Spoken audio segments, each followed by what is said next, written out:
વિશ્વ પ્રસિદ્ધ યાત્રાધામ ડાકોરમાં શ્રદ્ધાળુઓની સુવિધા માટે મૂકવામાં આવેલા પાણીના એટીએમ બંધ હાલતમાં ધૂળ ખાતા જોવા મળ્યા। લાખ રૂપિયાના ખર્ચ કરીને મૂકવામાં આવેલા આ વોટર એટીએમ મશીનના હાલ બેહાલ જોવા મળી રહ્યા છે। ઉલ્લેખનીય છે કે આ વોટર એટીએમ ભક્તોની સુવિધા માટે નજીવી કિંમતે ઠંડુ પાણી પીવા માટે મળી રહે તેવા ઉદ્દેશ્ય સાથે મૂકવામાં આવ્યા હતા। ઉલ્લેખનીય છે કે એક એટીએમ મશીનની કિંમત 5 થી 6 લાખ રૂપિયા સુધીની છે, ત્યારે સ્થાનિક વહીવટીતંત્રની બેદરકારીને કારણે જનતા માટે મૂકવામાં આવેલા વોટર એટીએમ મશીન કફોડી હાલતમાં જોવા મળી રહ્યા છે। સમગ્ર મામલે શહેર ભાજપ પ્રમુખે અધિકારીઓ પર, ખાસ કરી તત્કાલીન ચીફ ઓફિસર પર ભ્રષ્ટાચારના આક્ષેપો કર્યા હતા।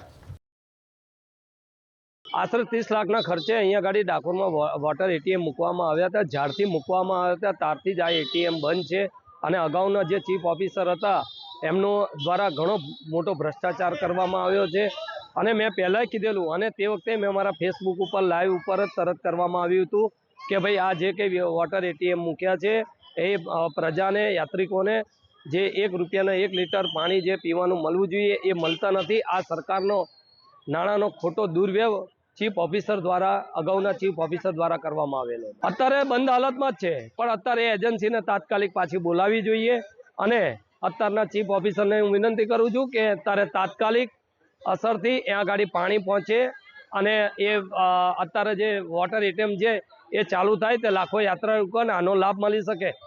વિશ્વ પ્રસિદ્ધ યાત્રાધામ ડાકોરમાં શ્રદ્ધાળુઓની સુવિધા માટે મૂકવામાં આવેલા પાણીના એટીએમ બંધ હાલતમાં ધૂળ ખાતા જોવા મળ્યા। લાખ રૂપિયાના ખર્ચ કરીને મૂકવામાં આવેલા આ વોટર એટીએમ મશીનના હાલ બેહાલ જોવા મળી રહ્યા છે। ઉલ્લેખનીય છે કે આ વોટર એટીએમ ભક્તોની સુવિધા માટે નજીવી કિંમતે ઠંડુ પાણી પીવા માટે મળી રહે તેવા ઉદ્દેશ્ય સાથે મૂકવામાં આવ્યા હતા। ઉલ્લેખનીય છે કે એક એટીએમ મશીનની કિંમત 5 થી 6 લાખ રૂપિયા સુધીની છે, ત્યારે સ્થાનિક વહીવટીતંત્રની બેદરકારીને કારણે જનતા માટે મૂકવામાં આવેલા વોટર એટીએમ મશીન કફોડી હાલતમાં જોવા મળી રહ્યા છે। સમગ્ર મામલે શહેર ભાજપ પ્રમુખે અધિકારીઓ પર, ખાસ કરી તત્કાલીન ચીફ ઓફિસર પર ભ્રષ્ટાચારના આક્ષેપો કર્યા હતા।